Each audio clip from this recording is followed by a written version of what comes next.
Hi guys, I really enjoyed making this. These aren't your run-of-the-mill, I saw a mannequin and it moved kind of stories. I've scoured the net to find you some disturbing new ones. There's human horror, there's the plain bizarre, and there is the unexplainable. Hope you enjoy, and let me know if you like this sort of thing, because I can easily do more stories like this, or even some dull stories. Please like, share, and subscribe. This didn't happen to me, but a co-worker. I think about this story every time it rains at night. It seriously gives me the creeps. My co-worker friend, who we can just call E, lives in the middle of nowhere. E says there's nothing but empty rice fields around her home. Most of the roads in her area are farm roads, and that means that they are all uneven and unpaved. She says that rainy days are always hard to get home. Even though that there is an option to detour and walk on paved roads, time is precious, especially when it rains and it's dark out. I should say that this all took place when she was in school. One evening, in autumn, she was heading home after staying late to do some club activities. It was a dark and gloomy night, made worse by the oncoming rain and distant rumbles of thunder. She was reluctant to walk the farm roads home due to the mud and puddles, but she was already out later than she wanted to be. Plus the rain wasn't letting up. She just decided to push on and get home as quickly as possible. She was walking along, trying her best to avoid the mud and puddles, when suddenly she heard footsteps behind. She was sure that there was no one behind before. It was all really weird. She took a quick look over her shoulder. She couldn't see the top half because she was under her umbrella, but she saw that it was a woman walking behind her, and that woman was wearing a brown skirt and white high heels. She was a little relieved to see that it was a woman behind her. She felt a little sorry for her, having to walk along these muddy, rough roads with her high heels on. A moment or two went by, and then she heard footsteps right behind her. It wasn't a wide road that they were walking on, but there was enough space for someone to overtake if they needed to. It felt very eerie to have someone 1 or 2 steps behind you out in the dark, she told me. After a few moments, she got tired of having someone right at her heels. She wanted that woman in the high heels to overtake.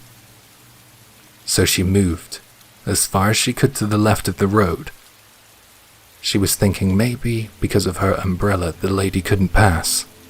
Even when she moved over to the side of the road and she was practically walking in the mud, the lady behind her still followed.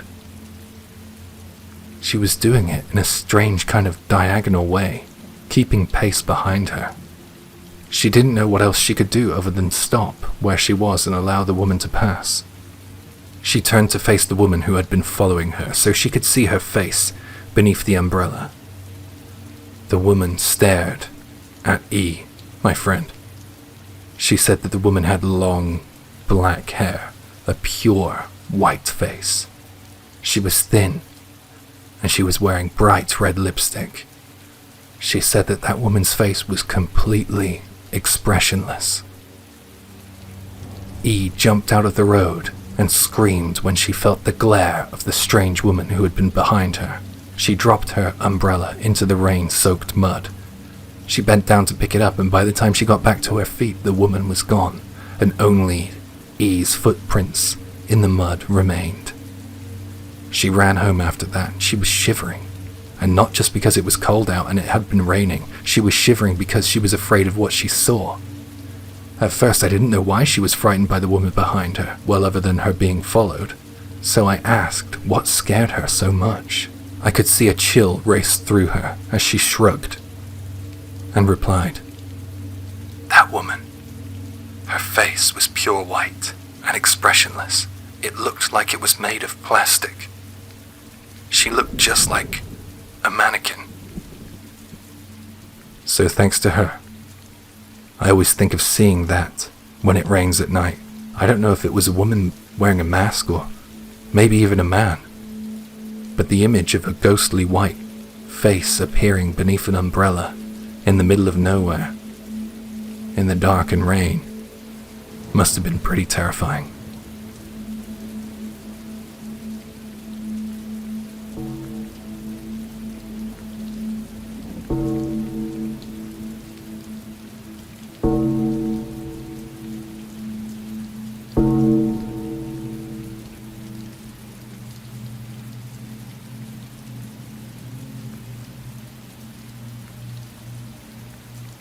Hey everyone, it's Jay here. This one feels, to me, more like an urban legend than a true story, you know? But they say there's truth in urban legends, don't they? So let me know what you think. I'm a psychiatrist by profession, and I'm often asked about my experiences with patients. And when I tell people this experience, they always encourage me to share it with the web. And since this doesn't include a patient as such, I feel as if I can share it. I'm going to keep names, locations, and all that personal information out of it. I'm just going to try and keep it as short as possible too, if you don't mind. I don't think I've had a stranger encounter than this one. There was a family of 3, a couple in their 60s and a son who was in his 30s. They moved into the neighborhood. They actually moved in next door. The son was said to be hikikomori. If you're unfamiliar with that term, basically it means socially withdrawn. It's an extreme avoidance of social contact, which seems to be more common in adolescent men. So the son who was socially withdrawn was seldom seen. The word got around the neighborhood and reached my ears that this was the case. I personally didn't even get a chance to meet him. I guess they moved into my area to try and get the son back in the groove, so to speak. They think it didn't work because no one ever saw him. Apparently, he never left his room. I know this because I lived next door, you see. I could hear the mum yelling at her son to get up and come out of his room. I used to see her around the neighborhood as well, and she looked as if she was getting more and more tired every time I saw her. About half a year after they moved in, I got a knock at my door. I went to answer it to see the father from next door stood at the doorstep looking glum. He said, "Doctor, I want you to come to my house tomorrow night. Could really use your help." Although I had never done a private medical examination on a potential patient, I accepted. Not only would it improve my home life, his wife shouting at the son was irritating now and then, it would also help him and his family. Despite the situation, I liked him and his wife. I agreed to come over the following night. So after work I stopped by my neighbors and prepared myself to speak with the son. The mother and father welcomed me at the door and invited me inside. They led me upstairs and the mother said, "Here it is."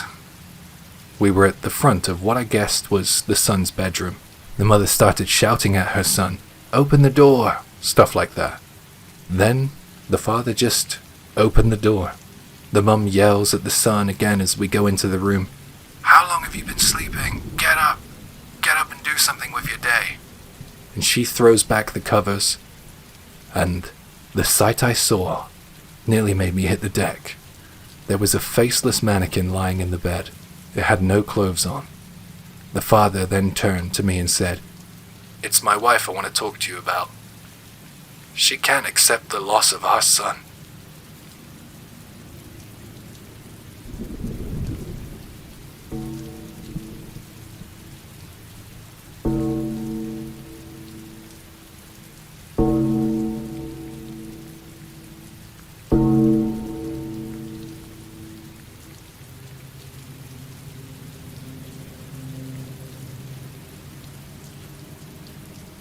This happened way back when I was in the 3rd grade. I say way back, but that was only about 10 years ago. Well, I'm 19 now, so whatever. Anyway, I used to live in the countryside. I used to spend hours playing out in the woods and the mountains. I had 3 close friends who I used to play with. We had been a tight-knit crew since the 1st grade. We stayed out as late as we could almost every night, even during winter. We would all go home before darkness fell. We didn't stay out after the sun went down. That was kind of a rule. Over the years, I had become familiar with my surroundings. We played out in the woods so much that I could have drawn you a map of the area at that age. So one day we are all out in the woods playing and one of my friends runs off. It was nothing unusual though. Since we all knew where we were and we weren't that far from home, we didn't really bat an eyelid if someone just sort of wandered off. We just figured he would be back in a matter of minutes. We used to play hide and seek, so we knew all the hiding places. There was loads of places to go. This time it was a little different though. He didn't come back in what we would have deemed at that age as a normal period of time.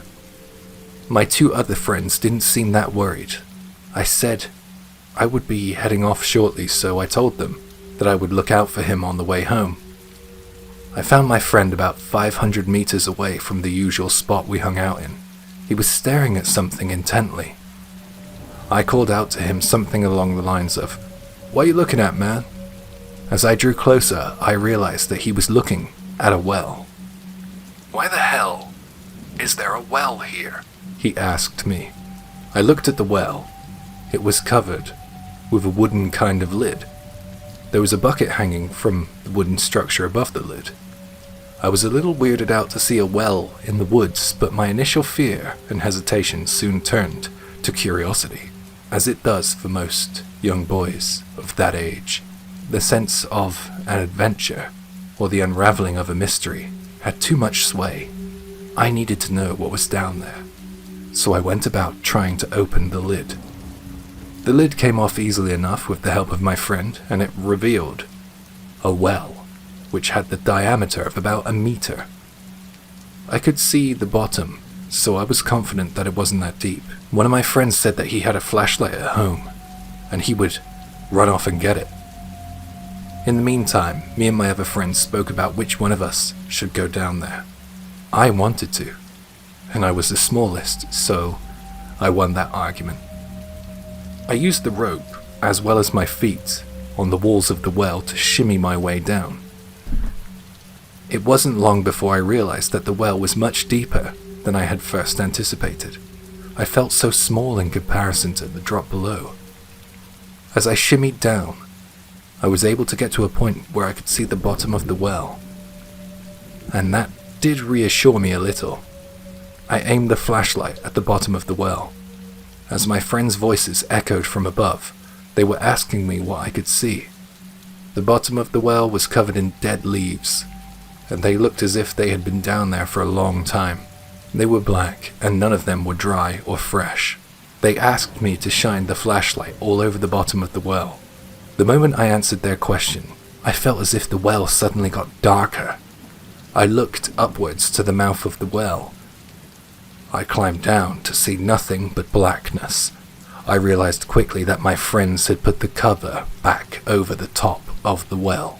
I was entombed in the pitch black well.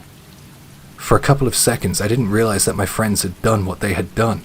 I had a burst of pure confusion, but once the fog of confusion had dissipated, I realized what they had done, and I called out to them immediately, "Come on, guys, don't be stupid, open it, please." I shouted until I was hoarse in the throat, but my friends didn't answer me. It began to frighten me. Things got worse when the flashlight that my friend had given me began to flicker and dim. I swear to God, it was like something out of a horror movie. I felt salty tears sting the corners of my eyes when I realized that I was alone in there. Can you imagine the terror of being trapped in there, trying your best to keep your knees from shaking, your palms from sweating, knowing that one wrong move or slip drops you to the bottom of the well? Finally, the flashlight ran out, and there was nothing but me, the well, and darkness. It felt all that more narrow and claustrophobic in the dark. I kept screaming. It was all I could do. The sound of my own screams began to drive me a little crazy, though. Then the flashlight, which I thought was out, suddenly jolted back to life. Or light again. I was instantly relieved. I wanted to get better handholds and footholds, and now I had the chance. I figured that I might as well head to the bottom and conserve my strength until my 3 jerk so-called friends came back. I still had hoped that it was just a prank at this point.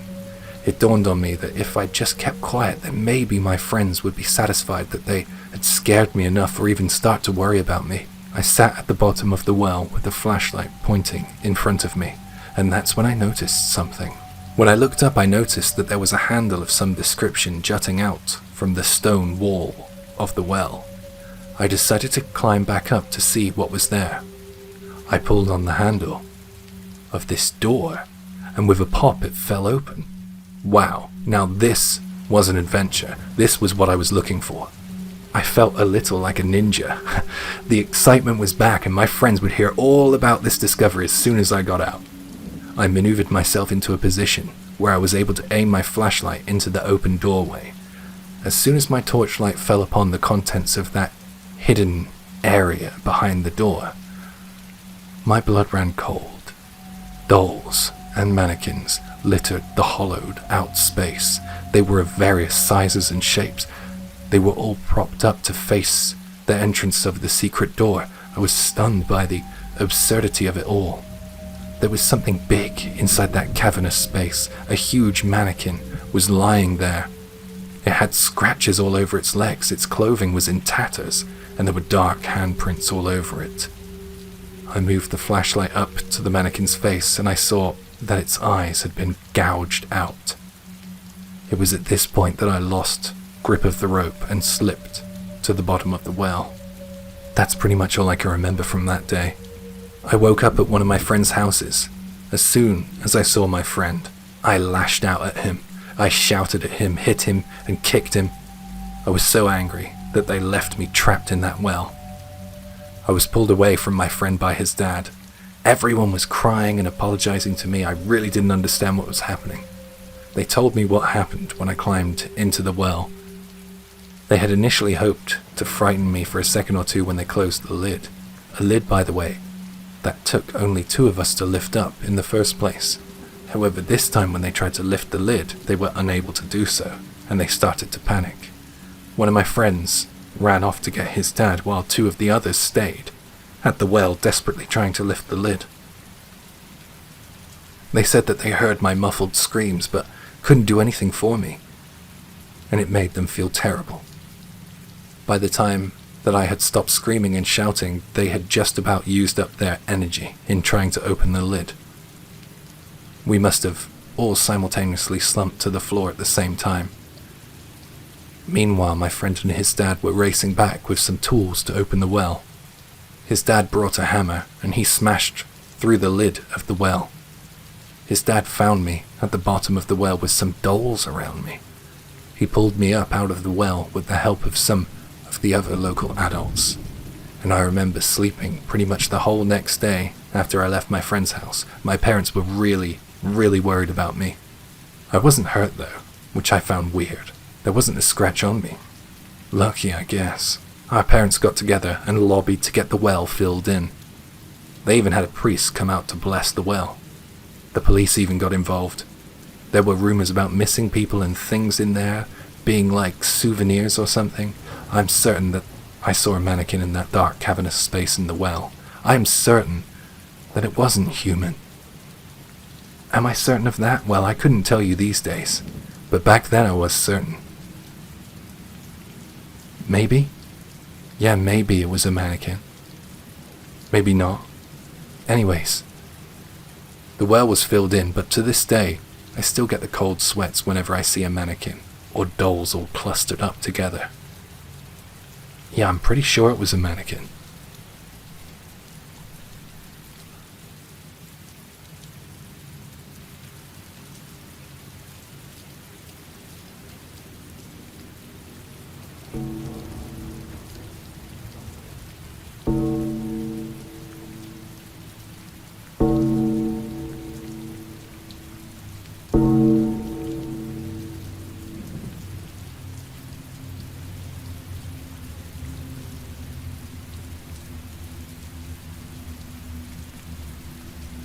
I work at a men's clothing store. It's a pretty well-known brand, and we do see our fair share of customers. Our store is pretty weird though. I've heard a lot of stories about spooky goings-on, and I've experienced them myself, firsthand. Strange phenomena tends to occur. Things happen there, like you can hear the clattering and clanking of coat hangers when there are no customers or staff members in the store. And there are other times where the automatic doors open and close long after everyone's gone home and the mall is shut. Staff and customers say that they have heard voices and smelled odd smells like perfume in a men's changing room. This is a bit of an out there theory, but one me and my staff buy into based on the experiences. We think that there is this one mannequin in particular which seems to be attracting this strange phenomena. Something always happens close to wherever we put that mannequin. I've tried putting it in different places in the store, and all the weird stuff seems to follow it around. So one day, just after closing time, I was refolding some items in the store, and I noticed something. One of the curtains in the changing room was drawn. It looked like it was occupied. Normally at the end of the day, the curtains to the changing rooms were left open so that we knew that there was no one in there. A closed curtain meant to me that it was in use. I didn't know we still had a customer here, so I decided to busy myself with some other tasks while I waited for them to come out. Once I finished putting the items back to their correct places, I had another look at the changing room, and the curtains were still closed. I went about cashing up the cashier, and once that was done I checked again. No, I probably shouldn't have done that, by the way. I mean, I had no idea who was back there, and I was all alone. I was telling myself, all you have to do is lock the door and go home. I told myself that there was no one back there, but I couldn't bring myself to leave without checking. What if a customer had fallen ill in there, and they needed some assistance? I had a duty of care, surely. I was scared, I'm not gonna lie. I was scared because of all the stories I heard about the weird goings-on. And I was scared about the prospect that there might be a very real human in there, one that might have intentions of robbing the place, or something worse. The mannequin was back there near the closed curtains, and that just made it all the more harder to summon the courage to go and check. But I had to push on. One quick look and you can go home, I told myself. The curtains moved by themselves as I approached. I heard a faint feminine moan come from the changing room. I was utterly terrified, but I guessed that there was a customer still in there, so I hurriedly opened the changing room curtains. To my surprise and disbelief, the changing room was completely empty. There was no one in there. All that was there was the faint scent of something burning, something like an incense stick. This was the scariest thing that ever happened to me. I put that mannequin into storage after that, because I still assume he was behind it all.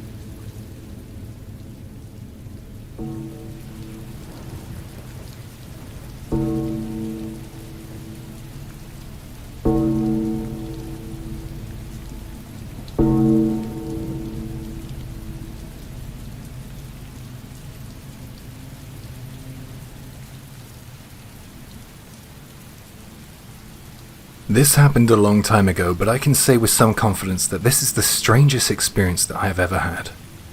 One early morning I received a call from a good friend of mine who had been living and working overseas. He was calling me from Singapore, so the time difference was not in my favor. So I picked up the phone, still feeling sleepy. Without even saying hello or apologizing for the early Sunday morning call, he just came out with what he wanted. "Hey man, I've sent something to the apartment my work used to rent me back home. Do you think you could go to my place and get it before someone throws it out?" I didn't even have a chance to reply. I was shocked by how brazen he was. "I spoke to the building manager, and I'm sorry, but I really need you to get that for me today." I could sense the desperation in his voice at this point. "It's just a suitcase. It's black and I need it right away." It was a pretty serious request from someone I considered a good friend, and I didn't have any good reason to refuse it. So I got up and got ready to take note of where I should go and for what time. I went to the location, picked up his suitcase, and I was ready to get back to my day. One important thing I forgot to do was take down his number. So when I was there, I searched through all my emails and texts to see if I had anything from him on my new phone, but I didn't. He called me from some withheld number too. I was getting really annoyed at this point. I just wanted to go home. And my friend hadn't bothered to call back or message me. It was a nightmare. I didn't have many other choices available rather than to sit there and just wait for the next contact or instruction. I waited a while, but then I thought to myself, screw this. So I took the stupid case back to my place. I thought that my friend would have called back by now, but he didn't. So I put the suitcase in the corner of my bedroom and I just laid on my bed. Ruined Sunday, thanks a lot. Before long, I found myself dozing off. I guess that was because I was up early in the morning. I had a strange dream. All I can remember was there was a baby crying. I woke up in a cold sweat, and naturally my eyes were drawn to the case in the corner of the room. I realized that my friend didn't even tell me what was so important about this goddamn suitcase. I didn't even know what was in there. If he wanted me to send him something internationally, I realized that I needed to know what I was sending, as my name would go against the parcel. It could be something illegal or something hazardous. I wasn't prepared to stick my neck out for this guy, given how he treated me. I was lying in my bed considering what to do next. Would it really be the right thing to do, to look through his personal things? I decided that that answer was yes. I had to know what I was posting.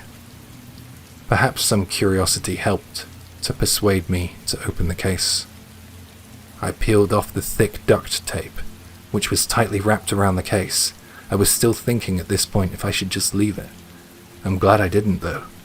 I opened the case, and baby clothes spilled out onto the floor.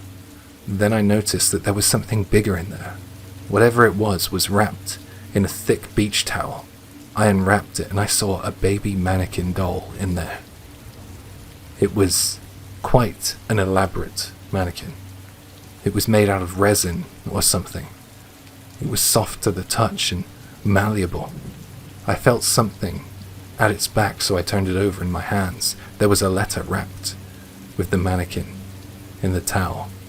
I felt weirded out and a bit bad that I kept looking through his stuff, but I just had to see what this letter said. Please treat this doll as if it was your own. Your affection will be transferred into the doll, and thus pregnancy will be achieved. When the time comes, you should give this doll to the woman you wish to have a child with. You are both not to ever throw this doll away. You should love it for the rest of your days, or the consequences will be dire. My friend was married, had been for years, but he and his wife had no children. I was taken aback by a certain kind of sadness or perhaps pity, and then guilt for seeing something I clearly shouldn't have been able to. It was at this point my friend finally called back, and he gave me some details of where to send it, and I remember him saying, "I'll be in so much trouble if there's a mistake, so please get the address right." I didn't mention the mannequin, and neither did my friend. I just retaped the case and sent it to the address my friend got me to check with him 3 or 4 times. After a few days, I had confirmation that it had arrived and he had received it, and that was pretty much the last I ever heard from that guy. Maybe I had another message or 2 come through, but nothing important. We aren't in touch anymore, but sometimes I think about him. I wonder where that doll is now.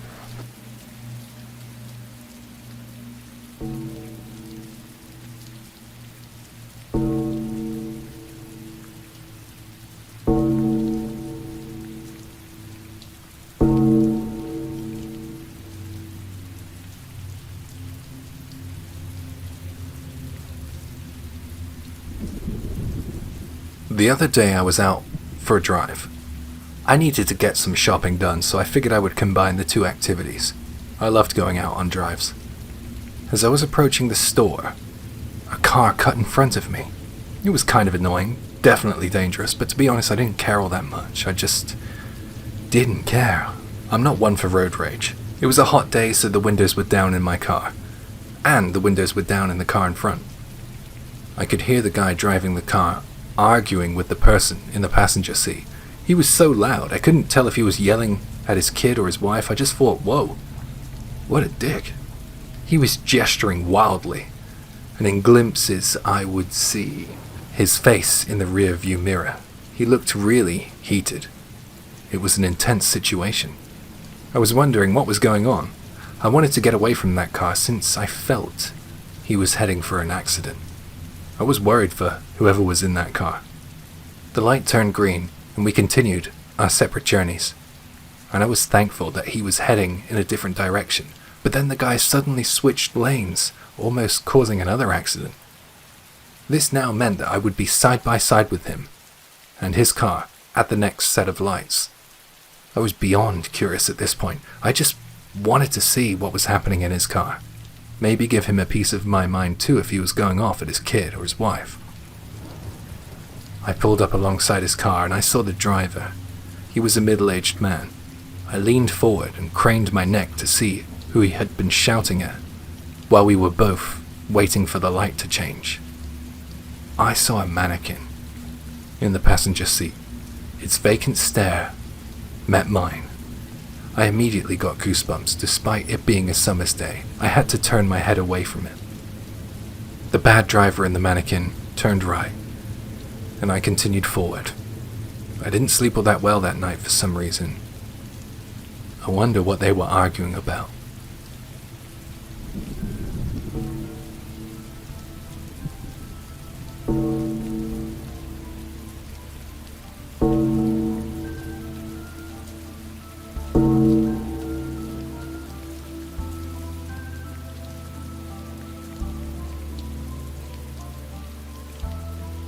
Hi guys, these are some re-recordings of some really old J-Nightmare stories.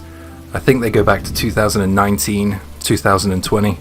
So if you feel like you've heard everything, you can skip these, but I felt like re-recording them and putting them together in this compilation made sense. This took place in an abandoned house in Gunmaken. Some of you may have heard of this house. The abandoned house is known as the Mannequin's House. It's a very old Western-style house. For all I know, it's still standing, but I'll never go back there. A lot of people say that no one should go upstairs in that house. There are two mannequins upstairs, you see.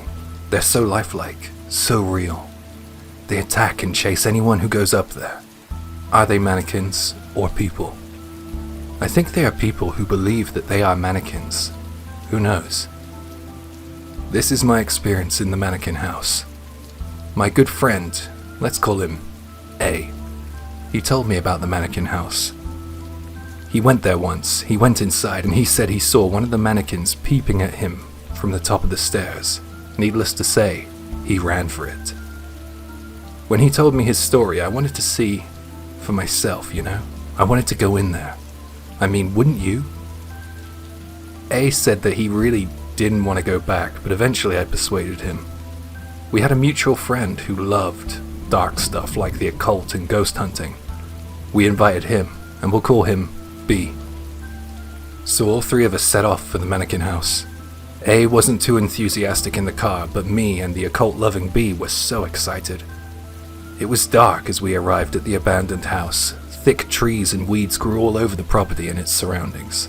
However, I wasn't scared because there were normal residential homes nearby.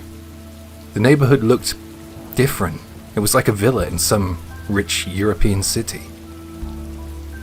We headed to the entrance of the house. We climbed over the fence and ignored the keep out and do not enter signs. The door was unlocked. The key was busted in the lock. Okay, there is no way that I'm going to the second floor. As soon as I see a mannequin or anything weird, I'm out of there. Understood? A said. Well, I'm going up there. B said. Well, if you stare at the mannequin, they say it will come and get you. A said. What the hell? That's mad. B replied. I read online that a man went there, and he got away because he didn't make eye contact with the mannequins upstairs. A said. Well, I'm fine. I've been to tons of dangerous abandoned buildings and haunted places, so not a problem for me, B said. Let's get in there already. We went in. We began looking around the first floor. The house was in good condition. It wasn't trashed at all.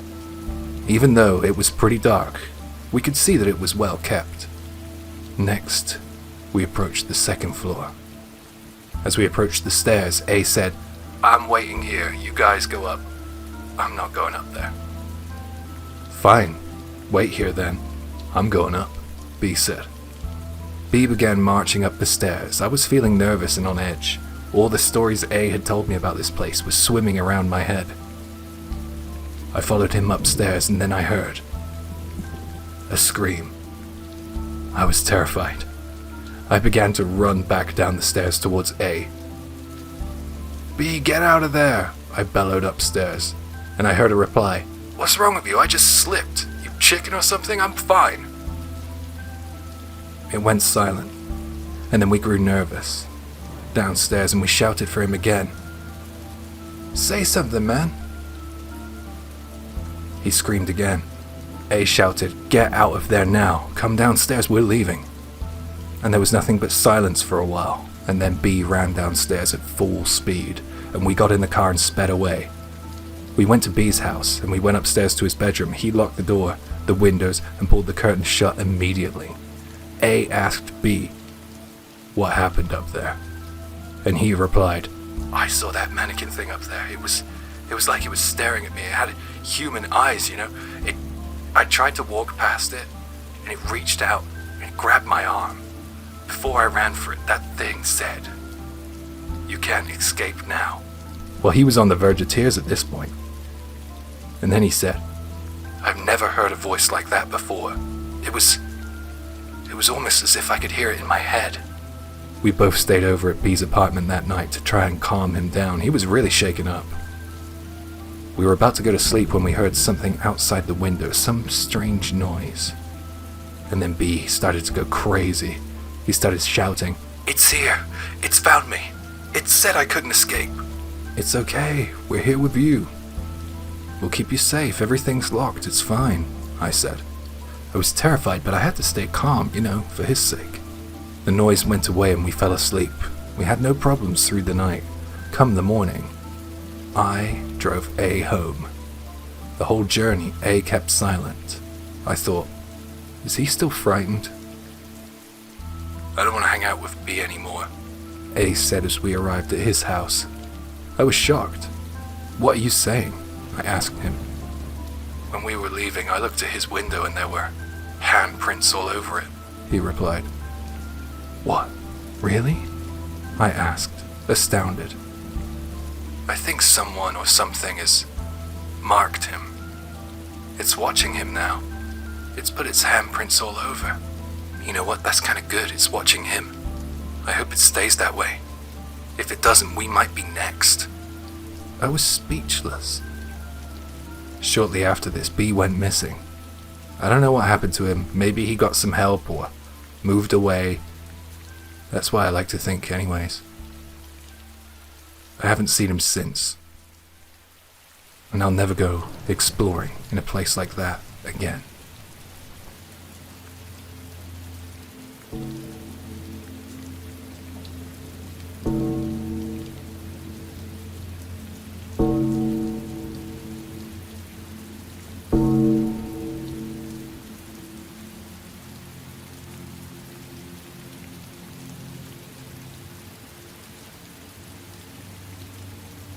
This happened during summer vacation, when I was at school.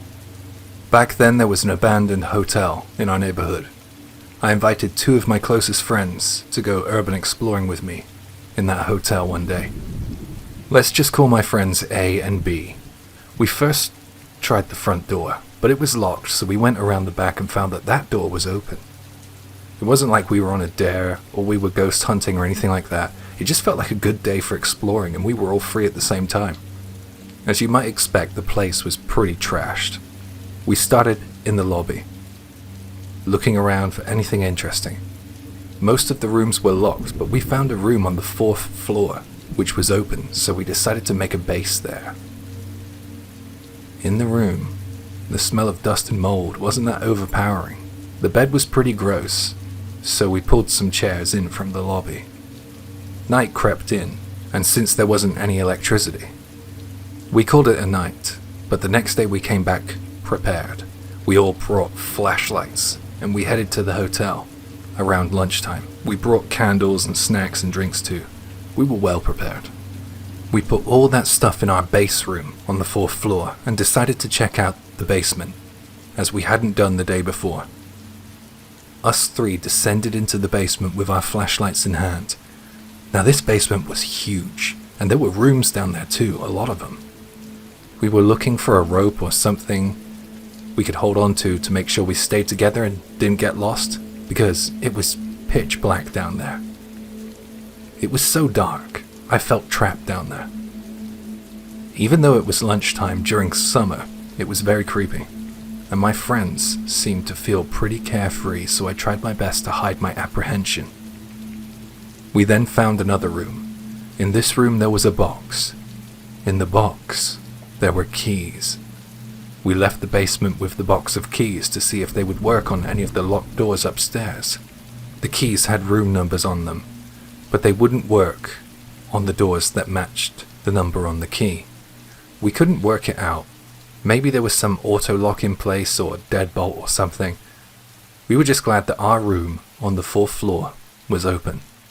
We decided to look for a key that wasn't a guest room key, and we found a key that said waiting room written in pen. Now this key was different to the other keys, and it did not look that official. What I mean by that is, it's not the kind of key you would get from the front desk. It looked like some kind of janitor key. We noticed a locked door in the basement, which had a sign, and that sign read, waiting room. So we headed back down there again. We tried the key in the lock, and the door to the waiting room unlocked with a click. The door opened a crack and we were confronted by a terrible stench.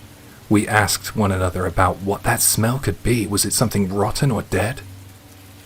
I was really freaked out now. Down there in the dark basement with this new terrible smell, I said, "Come on guys, let's go back." And A said to me, "What?